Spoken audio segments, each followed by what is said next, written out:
Tässä on lähdemateriaalin osa 26, Skifi-toiminta, herääminen koelaboratoriossa, käännettynä sana sanalta ja tarkasti englanniksi. Tämä osio kattaa katkelmat 124–130.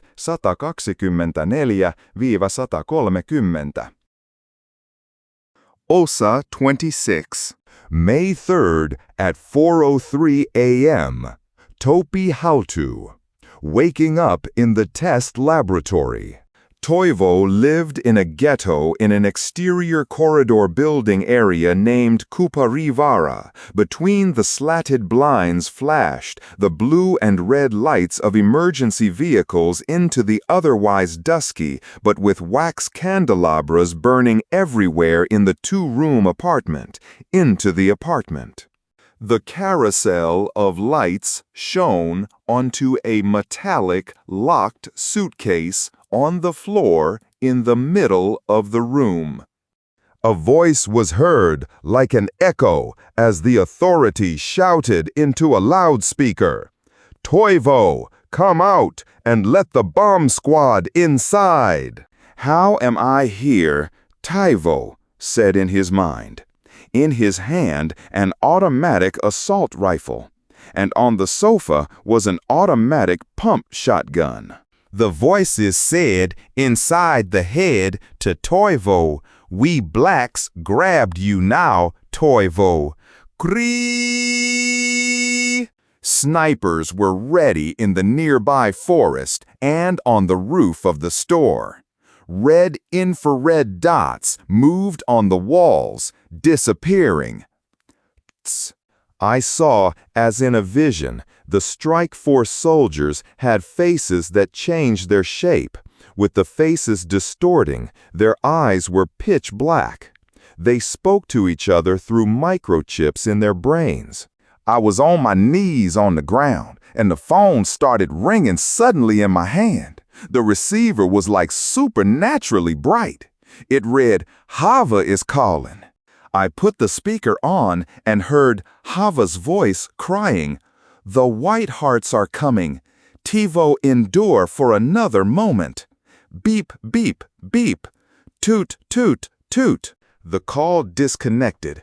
I heard at the same time a helicopter flying above my head. I accidentally dropped the automatic weapon to the floor, and it fired a rapid fire from the floor to the ceiling, with one bullet slashing an open wound into my ear. Pa pa pa pa Tom. I heard whining in my ears as the slatted blinds rippled from the rain of bullets coming from outside. With the pieces of window and bullets hitting the wall behind me, I saw from a flash a blue fire-burning angel next to me who grabbed the bullets coming towards me. I grabbed the suitcase and squeezed it. The shooting stopped. "Give Toivo the bomb to us." Suddenly, on the cell phone in my hand appeared a series of numbers and the letters 12 Apostles.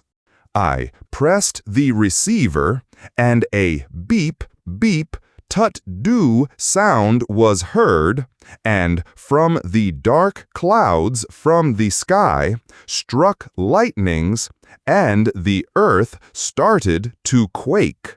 The earth was like a maw, wide open, swallowing those special forces and snipers.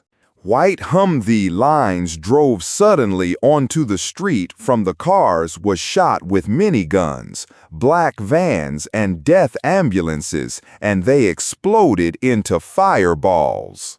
On motorcycles made of bones and skins drove black angels in a line on Flea Alley and fired some with bazookas and some with machine guns at the Humvees.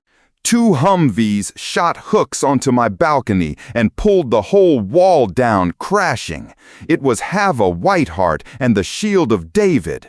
White-clothed men shot an electric protection net over me, and the bullets bounced off it.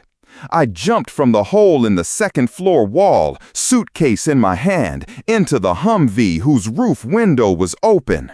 I thumped onto the soft seat. The roof window slid shut lightning fast. Outside, I heard demonic shouting from everywhere. "We will grab you, Toivo." Suddenly, I felt Hava's hand. It was my mother's angel face. She smiled. "Pedal to the metal, John, mother!" shouted. In front of us was a motorcycle procession led by a person named Darkface. He drove on his bone-horned, huge, blood-dipped bike towards us, with other black angels following. From Darkface's back departed spider-like poison oozing bone bows. He shouted some commands of darkness. Now said Hava, and the phone started ringing in Toivo's hand, and he pressed the receiver, and into the sky appeared vortexes, and as the funnels sucked the troops into the heights of the sky, the lightnings, as if in the clouds, crushed them, exploding like into a sea of fire. I saw Darkface's distorted face for a moment in my mind. There were maggots in them, and they burned as the lightning struck them.